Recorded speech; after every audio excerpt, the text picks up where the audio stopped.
I'm here to remind you today that looks, gender, race, or age will never prevent your code from running. In fact, none of these factors affect your ability to have an impact in this industry. But some people, or the society that we live in, may make you think otherwise. This is a recent example from a blog post written by Susan Fowler, who used to be a site reliability engineer at Uber. She's here telling us a story of an encounter that she had with an HR person. So this is Susan talking. When I pointed out how few women were in SRE, which stands for Site Reliability Engineering, she recounted with a story about how sometimes certain people of certain genders and ethnic backgrounds were better suited for some jobs than others.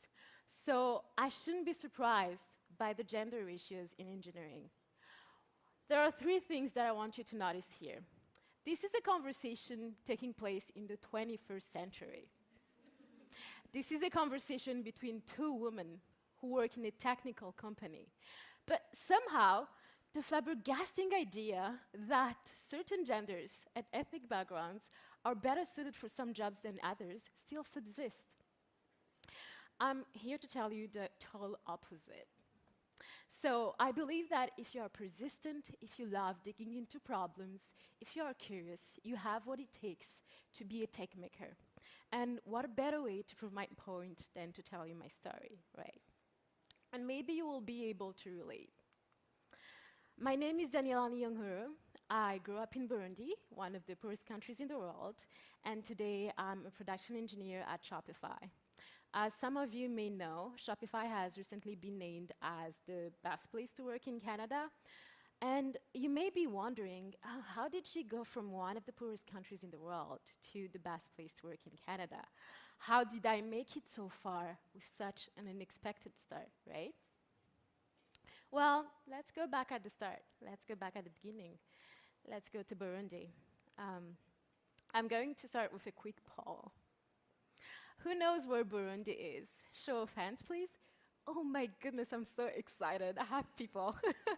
So usually when I say Burundi, I get puzzled faces. I get questions like, boo, what?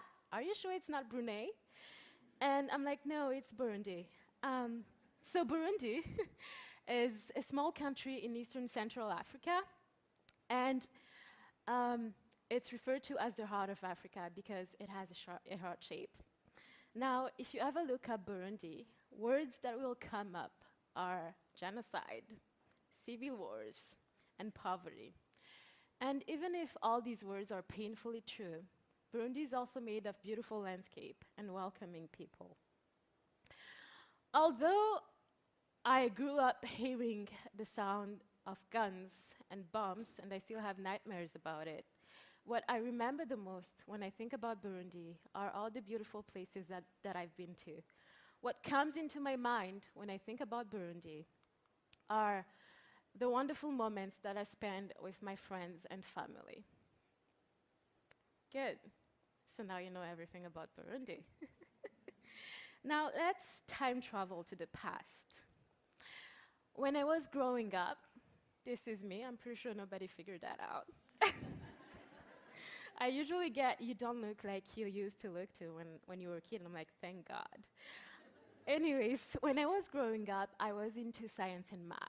I loved that science was studying the natural world through experiments and observation. And I really liked math because it was logical and unassailable. Basically, once I knew that 1 + 1 = 2, nobody else would ever say that it's wrong just because I came up with the answer. And I loved that.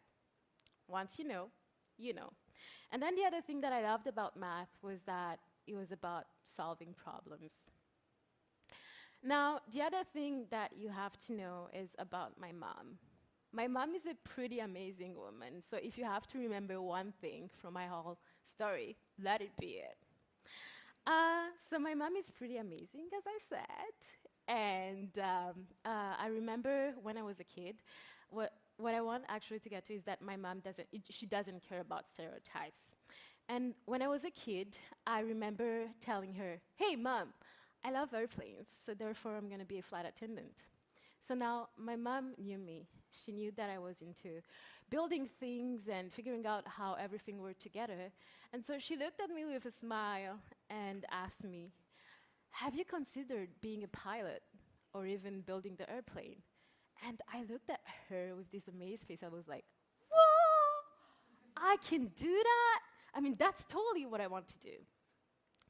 And so despite growing up in this environment with a mom who really didn't care about stereotypes and loving math and science, I actually never considered tech careers. And the thing is, I never saw somebody who looked like me in a technical position. And then the other thing was, I never really had a computer science exposition or coding per se, except for the Microsoft Office training that my mom forced me to take, of course, and except for a VTech that I used to own. Does anybody know what a VTech is? Yes. Oh my goodness, good. If you don't know what a VTech is, this is what a VTech is. So the box that it came in used to refer to it as the next best thing to a real computer. So that's what I used to play with. It was amazing. So my VTech was a genius model. It had games, it had trivia questions, and it had a word processing software. And so in that word processing program, I used to type in some symbols. And today, when I think about that, I love to refer to that nonsense garbage that I was typing in as my first code. Okay. So now, anyways, I graduated from high school, and I graduated with the highest standing. And what I wanted to, the career that I wanted at that time was a career that would allow me to solve problems, to add values to life, and then to also, you know, make the world a better place. And I thought to myself, I'm going to be a doctor. And so this is me again. And so I applied to university in Belgium. I got accepted. I was so excited. I was like, my dream is finally coming true. I'm going to be a doctor. Except at the very last minute, they sent me an email that basically said that there was an issue with my admission and that I would have to wait for a whole year. When I received that answer, I remember being so frustrated and disappointed because that was my chance of seeing my dream come true, right? And then I thought to myself, this is so unfair, and there is no way I'm going to sit around and not do anything about it. So I decided to look for other opportunities.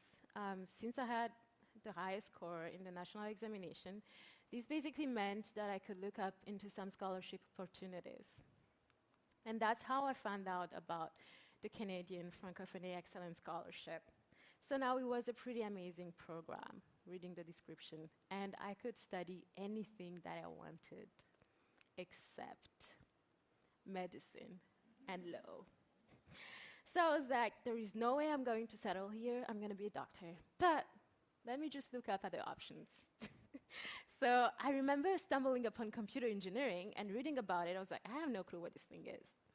So I read about it, and then the more I read about it and the more I went back to it, I was like, whoa, I can totally do like anything that I want with this thing called computer engineering. And then I decided to apply. And I got selected. So that's how I came to Canada. Canada was really my leap of faith. I didn't know what the ride was going to be like. I was going to be away from my family and friends. And I was basically leaving everything that I refer to as home. And so I still took that leap of faith and came here. Now, that was a new chapter. If you look at this picture, you may see a smiling girl who's playing with her body arm and who's pretty excited about it. When I see this picture, it reminds me of all the journey that I had to take in order to get to a place where I thrive, and I'm glad to be doing what I do. It took time. I remember my first day at Université du Québec en Outaouais when I started my Bachelor of Computer Engineering. I went into my class and I looked around and I was the only girl. I was like, maybe I'm early, maybe they're late. No, halfway through, I was still the only girl in the class. And I remember that it didn't feel like home. The boys seemed to have their own club, and they didn't want to bother. The other thing that you have to know about me is I'm quite an introvert. So it really takes me time to make friends. And the fact that there was like being away from family and friends and being in this new environment didn't really make tech homey at all. But it wasn't tech, it was this whole new change. The other thing that happened when I had my first programming course, it was in Java. And at that point, I thought that Java was only coffee. Um, pretty amazing. So when I went to that first programming course, I looked around, and everybody seemed to understand what the professor was referring to. They knew what loops were, what conditions were, and I was like, what is that? Like, I was struggling. And I was like, am I ever gonna make it? Am I ever gonna be as smart as the people that I'm sitting with? Am I made for this? Should I quit? Like, this is too much effort. Maybe I'm not really made for this. But as time went by, it became less about the fear of not knowing it all and the fear of overcoming all those things, and it became more about finding out what things I could make a computer do. The other thing that helped at that moment is that I met two girls who were about to graduate from computer engineering. Larissa and Nadaj, if you're listening to this, thank you. And then they made it look possible to go through it all and still make it somehow, some way. So I continued. Now, once I continued and got really into this like computer thing, I got pretty excited, and I was like, wait, I can do anything with this. What are my wildest dreams?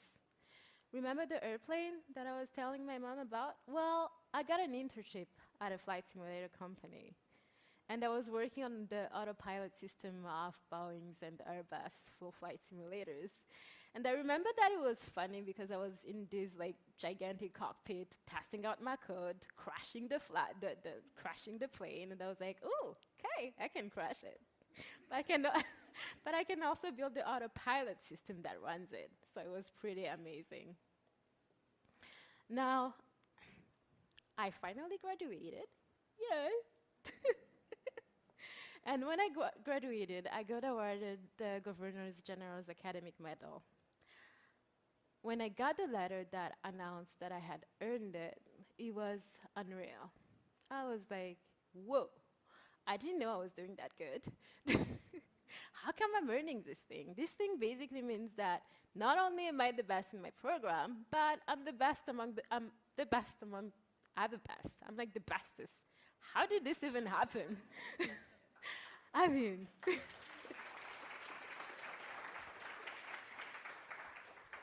really, going from thinking that Java was coffee to that medal was pretty impressive. So when I walked on that stage, I felt like I had all the women and underrepresented group with me. I was earning it for them, and we were all in this together. So after I finished my bachelor, I went back to Burundi.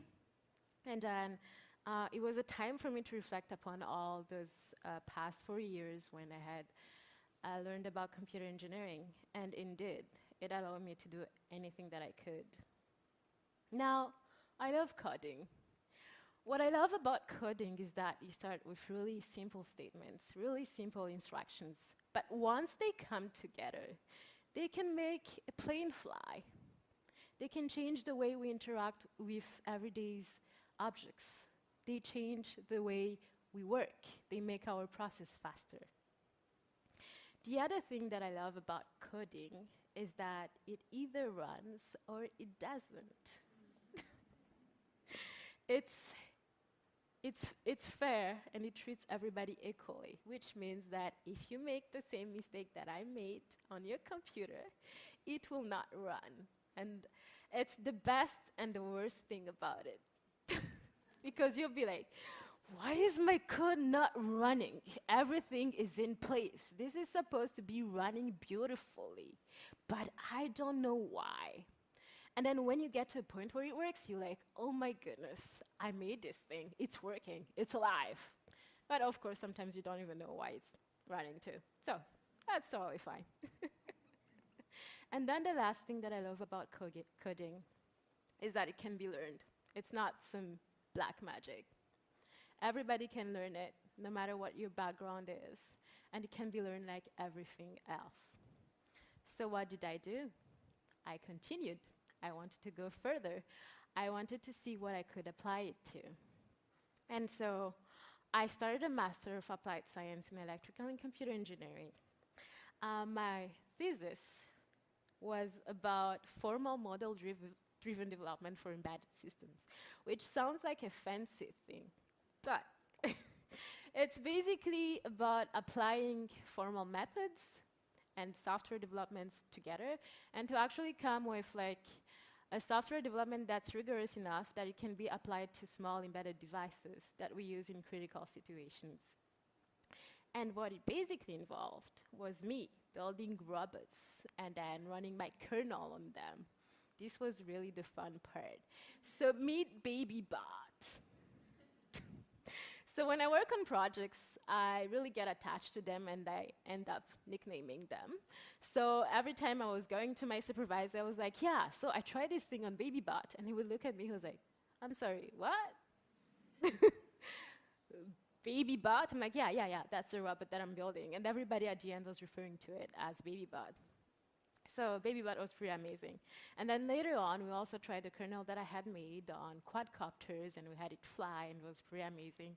And there are still some students who are working on that project today. Now, these are some of the amazing members of the lab that I was in. And of course, in grad school again, I was the only girl in my lab.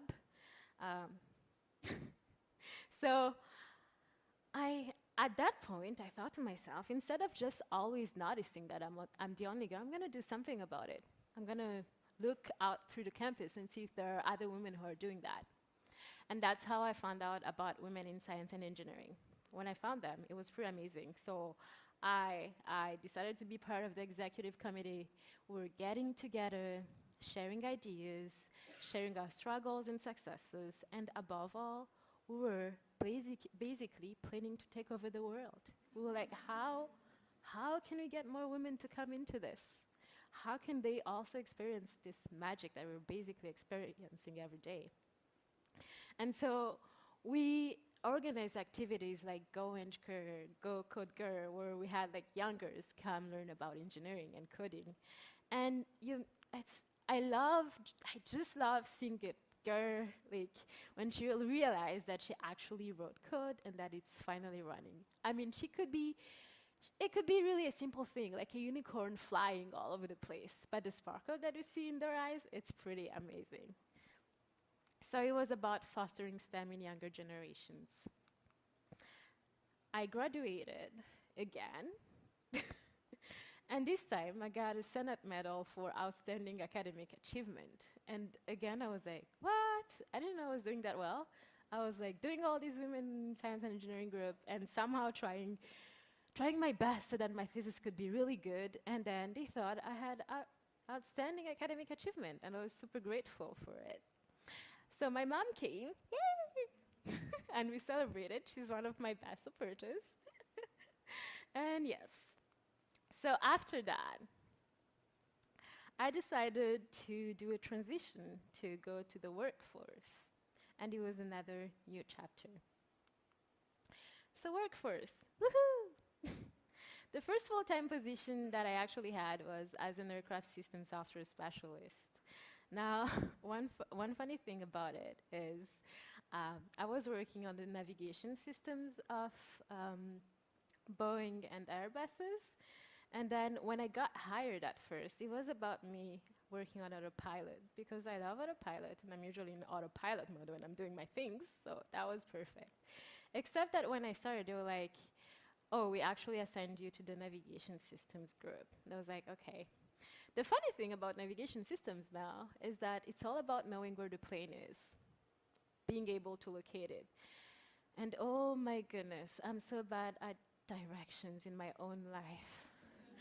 I mean, just yesterday, I came from the train station. I took the wrong side of Henri Bourassa, and I kept like circling around for 15 minutes. I was like, come on, Google Map. I mean, can't you just locate me? Anyways, that's how bad I am. So I worked on navigation systems for Boeing and Airbuses, and it was a pretty amazing time. And then afterwards, I got hired as a production engineer at Shopify. Now, this was also about it's also about building a ship as it flies. It's about building a platform with so many challenges and so many things that change so quickly. And I love what I'm able to learn through that job. One funny story about this position is that I had actually learned about Shopify. We had a speaker who came at one of our Women in Science and Engineering session, and then I was like, this guy sounds pretty cool. And then I remember that I looked them up, I saw what they did. I even looked at one of their job descriptions, but I was like, I'm not ready to apply for this. I don't have this, I don't have this, I don't know Ruby, nope. I'm just going to consider it later. And later on, one of my friends joined Shopify, and she was like, oh, it's really awesome. I mean, this group, et cetera, et cetera. And I was like, yeah, I have actually heard about Shopify before, but I don't think I'm ready to apply. I need to learn this and this and this, and once I'm perfect, maybe I'm going to apply. And I guess she listened to me, and the next thing that she did was just refer me, and I didn't know what she was doing. And so she was like, she just sent me an email. Hey Daniella, by the way, I referred you. I was like, you did what? Didn't I tell you the last time that I wasn't ready? How dare you do that? Anyways, later on, a recruiter reached out to me, and they were like, oh, we've seen your resume. We are really interested in meeting you. And at that moment, I had two choices. Either say, no, I'm not ready for this, or either just go for it. And at that moment, I was like, what do I have to lose anyways? So I decided to go through the interview process, and I ended up getting selected and getting the job. And so I'm still a production engineer at Shopify. Now, in industry, there are still a few women. So right now, we're like 4 out of 60 production engineers, which is still good. But we need more women. Now, in the workforce, there are different challenges. I'm going to share with you some of the struggles that I face often. The first one is I am not good enough and I am not fast enough. So you may be like, didn't you just say that you're into metals? I'm like, yeah, sometimes I'm like, hey, yeah, what's happening to you? I mean, why are you going through that whole process? But the thing that usually fits it, like there are actually two things that fit that. The first one is that I'm a crazy perfectionist who want to have like everything all beautiful and done, and who want to check every single boxes in my to-do list. And I have incredible high expectations, which I shouldn't have, I guess. And then the second thing is when you are in an industry that, or a society that doesn't expect you to be what you are, sometimes it takes a toll on you. You start doubting about yourself, and it affects your own image. But recently, funny enough, so I am in this team full of smart people, and one of them was a speaker at a really huge conference, and then I remember that he was saying, oh my goodness, I'm sitting in this corner. This is like a really fancy conference. I don't even know if I know my slides. I was like, hello? It's a man, by the way. I was like, hello, that's called imposter syndrome. Why are you having it? I mean, you're pretty awesome. If you say that, what am I going to say? So men can have it too. So you're not alone if you have this, and you can fight against it. As long as you don't let it get in the way of trying new things and going for new opportunities. Now, what usually comes with that is trouble balancing work and life, because you don't feel like you're fast enough, like you're good enough. You tend to spend more time doing things. You're like, I'm going to spend just 1 hour because I wanted to get this done, but I'm not done yet. So you're going to take an extra hour, and then the extra hour becomes 2 hours. And then before you know it, the day is over, and that's all you did.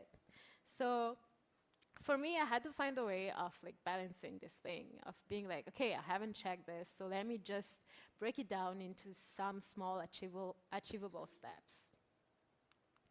The third thing that I usually struggle with is that I want to learn so many things at the same time. So yeah, that's what happens when you're super curious, I guess, and where you want to know everything at the same time.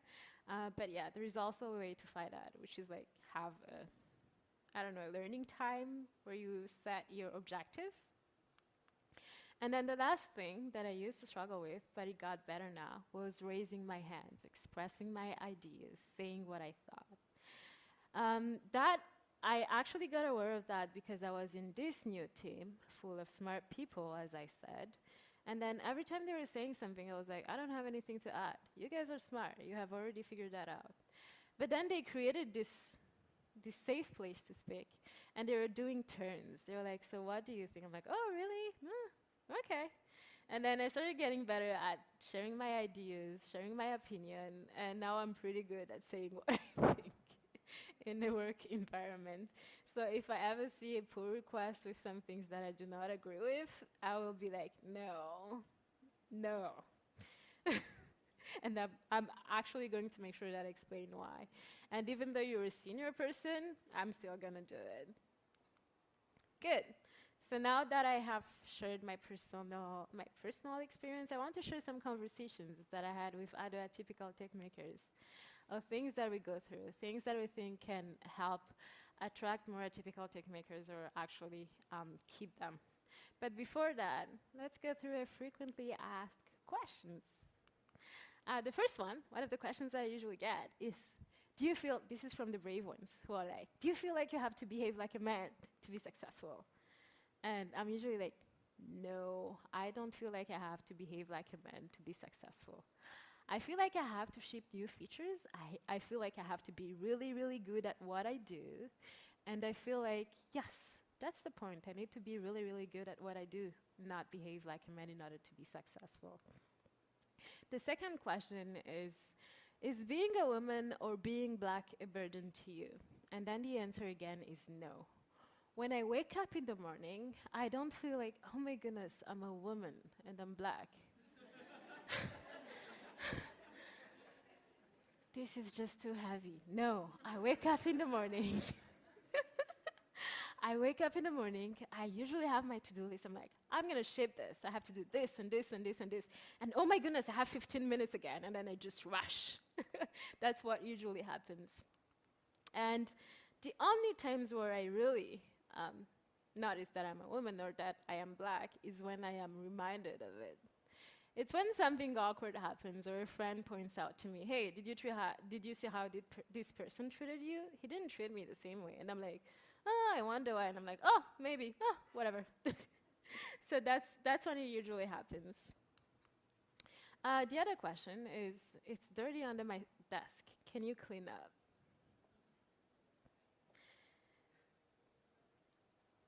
I know, what?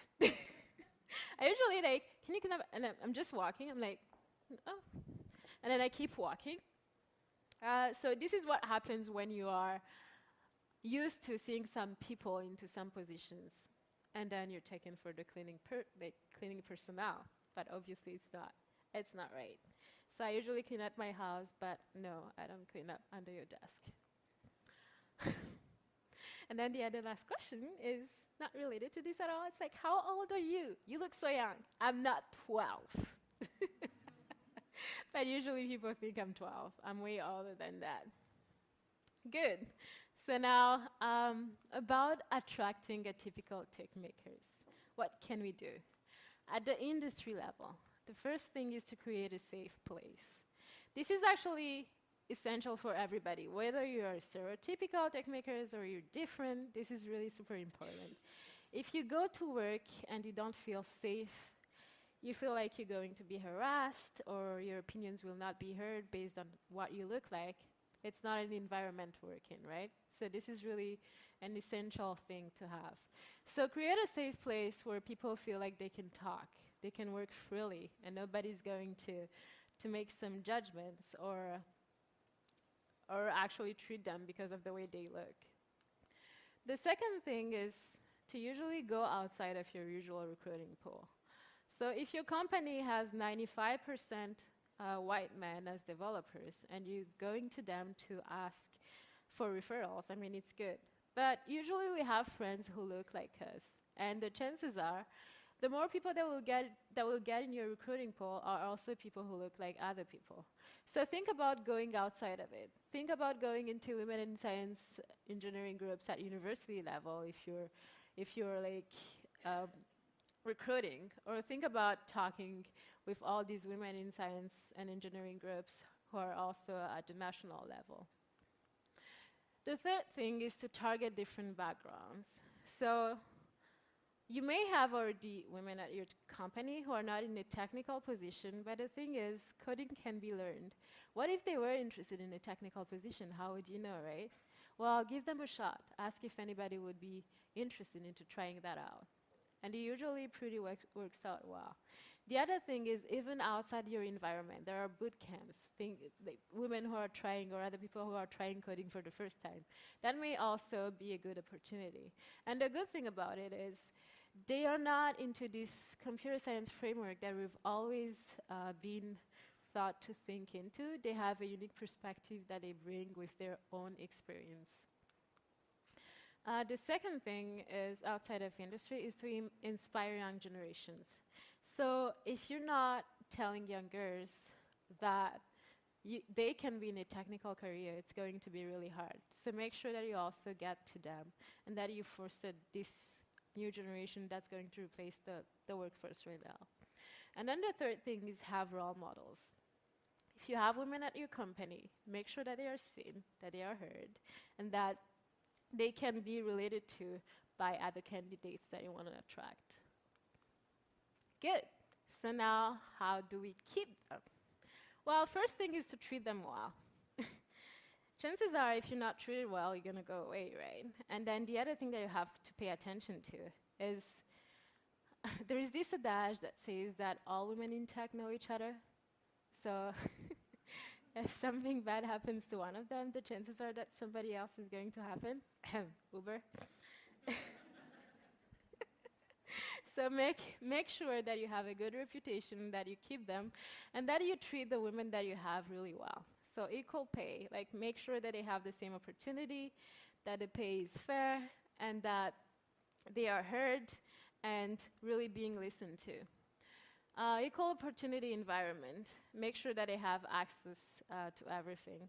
Make sure that they have the same opportunities as their male peers.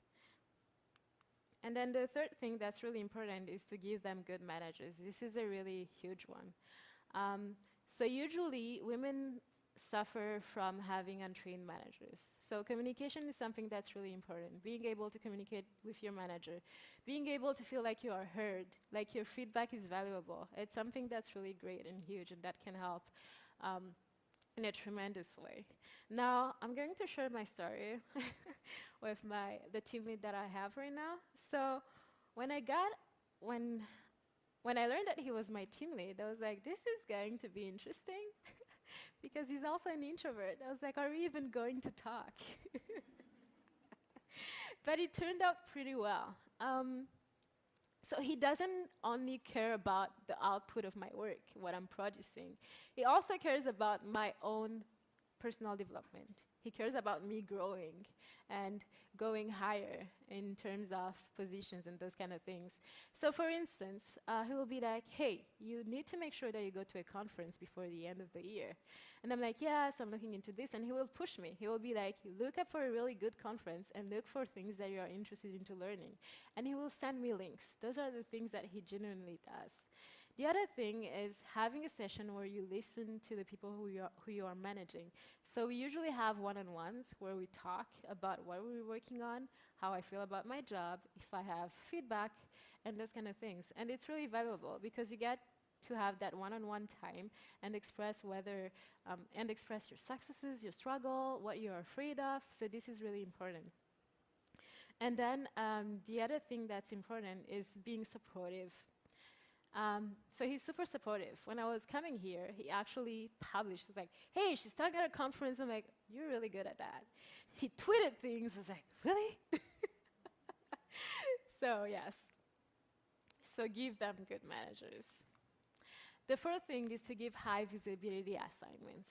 So research shows that men are more comfortable with going with projects that are big or where they have unknowns. They'll be like, I'm good, I'm gonna learn along the way. But women usually tend to want to be perfect before taking on a project. They want to know how everything is going to turn out and that they are perfect for this position.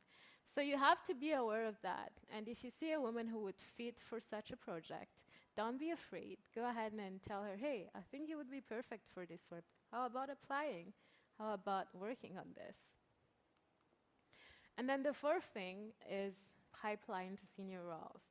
So there is usually this thing like, oh, you don't have women around, you don't have women in higher position, you don't have women in senior roles. How come? Like, can you do something about it? And usually it's like, no, we don't see like senior women that we can hire. Yeah, but you have women already in your company. So look for promising women and train them. Make sure that you put them into some managing track where they can evolve and actually get ready for those senior positions where you want to see them at. Good. So now that we've talked about atypical techmakers, what can typical techmakers do? You can be an ally. The first thing is to not make assumptions. We usually see a person, and without even noticing, we actually associate a label with that person. But the people that I've learned the most and I've felt really comfortable with working with were the people who were coming to me and asking me questions. Instead of saying, oh, you don't look like you know how Unix works, ask me if I know how Unix works. And you might be, don't make judgment based on how a person looks like. And be aware of your unconscious biases. So usually, because men voices are perceived as persuasive and full of determination and confidence, women voices, for instance, may come off as not that great. And be sure that you know those things and that you pay the same attention to a woman who's speaking. Make sure that you listen to her. The second thing is to champion someone who doesn't remind you of yourself. Championing someone is already great. I mean, it's a great feeling. And now championing someone who doesn't remind you of yourself is even greater, because you're doing something that you wouldn't naturally really do. You're going outside of your comfort zone, and it will help you in the long run. The third thing is to know when to listen and when to stand up for someone. So know when to listen. I've talked with some women, and then sometimes there's this thing that comes up. It's like, I don't feel safe to speak. Every time I put out an idea, I'm not heard. And I feel like if another man actually says the same idea, he will be heard. It will be actually applied. So always make sure that the women who raise their hands and speak are listened to. And then the other thing is to stand up for those people who are not being listened to. And you have to realize that you have a voice, and that sometimes people that you might be with are voiceless because they have tried to speak and nobody has listened, but you have the chance to actually make it right. So stand up for those people, be the voice for those who can't speak. The last thing is to just be curious and educate yourself. Try to learn, try to ask people about their own stories. It's always amazing. We always have things to learn from each other. Good. Now, let's go back to the essential. Let's try to wrap all of this up. What matters? What matters the most in the end? It's not how we look. It's not how we talk. It's not our sexual orientation. It's really what we do. We are in this together. We probably love code for the same reason. And we're in this to solve problems together again. So it's about being the best that we can be. It's about being the best that we can be in solving problems and knowing how to use our tools. So let's set goals and just go after them. That's all that matters, really. Now, I want to leave you with two analogies. The first one is baseball. Who's into baseball here? Yay! Good. I don't really know much about baseball. Anyways. But I know enough to tell you about bases and that I know that there are runners, right? So sometimes you start from the first base, sometimes you run from the second base or the third base. And there are bases who are, really close to the home run, so it's really like closer to run, and you're like, poof, I'm here. And other people have to go around. So what you have to keep in mind is that we are all runners. We are all in it for the same thing, but we don't necessarily start from the same base. So try not to despise someone because he's coming a bit far from where you are. They might, need to go through more to get to where you are, but eventually they will get there. So we are all in this together, and we are all runners. The second analogy is underdog. So I had a roommate during my bachelor, and then when I was doing my bachelor, and she used to tell me, she just had a great smile, and then she would come to me and she was like, "You're an underdog among underdogs." And I was like, okay, all right. I'll take that as a compliment. So if you feel like an underdog, remember David and Goliath. Just because you're an underdog doesn't mean you can't win. Good. So again, don't forget, looks, gender, race, or age will never prevent your code from running. But syntax errors will. So get really, really good at what you do. And now I'm going to leave you with two quotes, just because I love quotes and I love Maya Angelou. The first one is actually about prompting you to tell your story, to raise your hand, to make sure that you express your idea, because you bring a unique perspective to tech. And then the second one, anytime like you feel like you don't belong, remember that you can make tech home, and that it will help everybody else who comes after you. Thank you.